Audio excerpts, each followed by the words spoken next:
এ শানো, এ শানো, এ ভাই ভাই এর মোটা সব দাদা একদম সামনে চল।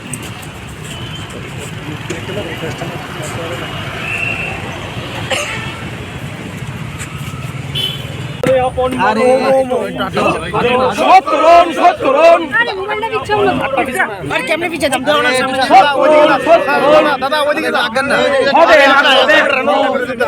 আপনি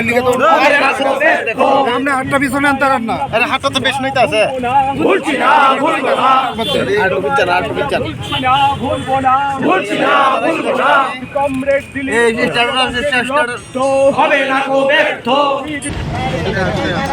আমরা সকালবেলা জানতে পেরেছি গতকাল রাত প্রায় 11:30 আপনার কল্যাণপুর সংলগ্ন দ্বারিকাপুরে শিলপাড়ায় আমাদের এই কমরেডের বাড়িতে আক্রমণ হয় এবং আহত অবস্থায় তাকে কল্যাণপুর হাসপাতালে নিয়ে যাওয়া হয়।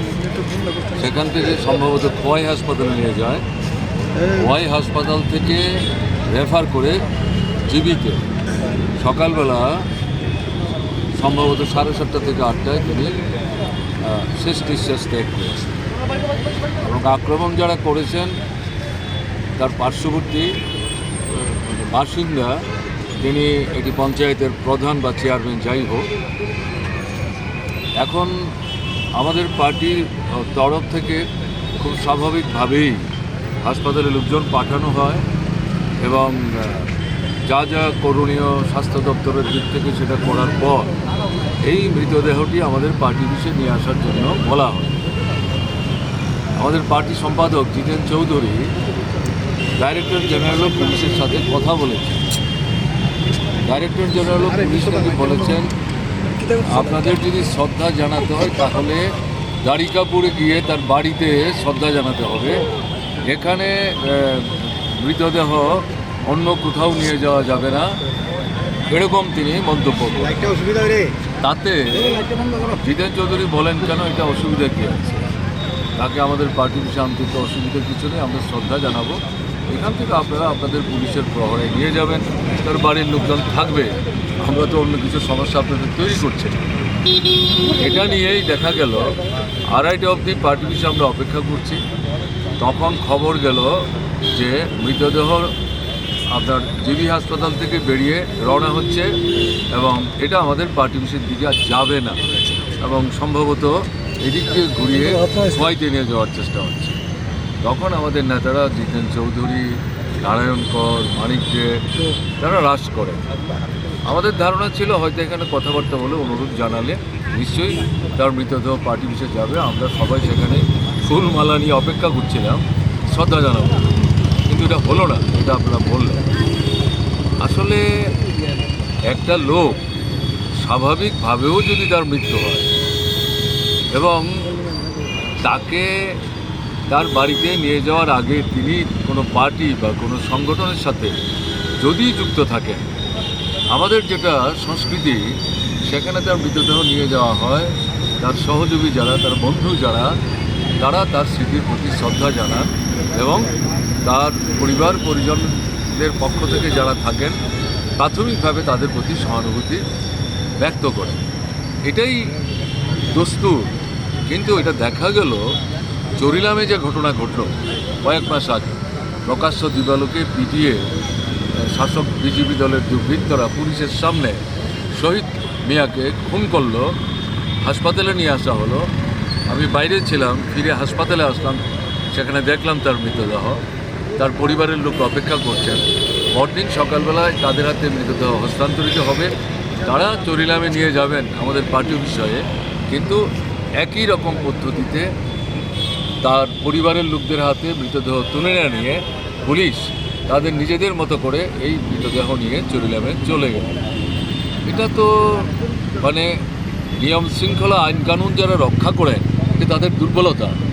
এবং এই যে ঘটনাগুলো চরিলামের ঘটনা যেমন ঘটেছে, আমার নিশ্চিত ধারণা এক্ষেত্রেও একটা রাজনৈতিক হস্তক্ষেপ তার মধ্যে কাজ করেছে। পুলিশকে দিয়ে বারবারই বলানো হচ্ছে এটা রাজনৈতিক হত্যাকাণ্ড না, এটা অন্য বিষয়। যে কোনো বিষয়ই হোক, এখানে তো যে বন্ধুটি প্রয়াত হলেন, যিনি খুন হয়ে গেলেন, তিনি আমাদের সমবেতী, আমাদের সাথে কাজ করেন এবং এই নির্বাচনেও তিনি কাজ করেছেন। তো তার প্রয়াত হবার পর আগরতলায় তাকে চিকিৎসার জন্য নিয়ে আসা হয়েছে। এখান থেকে তার মৃতদেহ আমাদের পার্টি অফিসে নিয়ে শ্রদ্ধা জানানো যাবে না। এটা তো অমানবিকতা। কোথায় আছি আমরা? একটা সুস্থ সমাজে এরকম হতে পারে? এটা তো আনসিভিলাইজড সোসাইটি না হলে এরকম হতে পারে না। এবং ডাইরেক্টর জেনারেল অফ পুলিশ তিনি নিজেই তো সিদ্ধান্ত নিতে পারতেন। এবং আমার তো ধারণা যে এটার পেছনে রাজনৈতিক যে সিদ্ধান্ত, তার যে নেতৃত্ব, প্রশাসনের মধ্যে যারা বসে আছেন তারা ডিজিকে সেখানে নিয়ন্ত্রণ করেছেন এবং তাদের ইচ্ছাধীনেই ডিজি এই অবস্থানটা গ্রহণ করেছেন। এটা কোনো মতেই সমর্থন করা যায় না। এবং এর মধ্য দিয়ে তাদের যে মনোভঙ্গি, গণতন্ত্রের প্রতি তাদের যে অশ্রদ্ধা, মানবিক মূল্যবোধ, এর প্রতি যে তাদের বিন্দুমাত্র শ্রদ্ধা নেই, এটা কিন্তু আরেকবার প্রমাণ হলো। আমি তো এই যিনি শহীদ হলেন তার স্মৃতির প্রতি গভীর শ্রদ্ধা নিবেদন করছি, তার পরিবার পরিজনদের প্রতি সমবেদনা জানাচ্ছি। পুলিশের কাছে দাবি করব, দেহটাকে নিয়ে যে কাণ্ড কারখানা করলেন, মৃতদেহ যাবে, তার সৎকার হবে, সময় লাগবে, কিন্তু খুনি যারা, কোন দল কোন মত, এটা দেখার বিষয় না। খুনি তো খুনি, তাকে অবিলম্বে গ্রেপ্তার করার ব্যবস্থা করুন, তার বিরুদ্ধে কার্যকরী ব্যবস্থা গ্রহণ করুন এবং যেই ভদ্রলোককে খুন করা হলো তার পরিবারটার পাশে সরকার যাতে দাঁড়ায় এবং তাকে যাতে সাহায্য করার চেষ্টা করে, এই দাবিও কিন্তু তাদের সামনে রাখবো। আজকের পরিস্থিতিতে এর বেশি আমি কিছু বলতে চাইছি না।